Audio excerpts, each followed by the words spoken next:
That on top.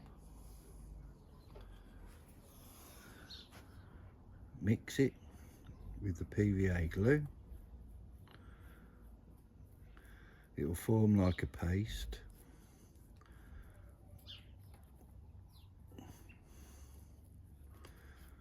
I apply it with my fingers. You can use a stick or a spoon or a knife or anything you want to use.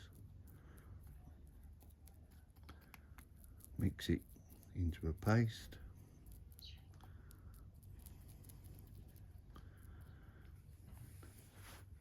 Take a small piece, put it over the screw.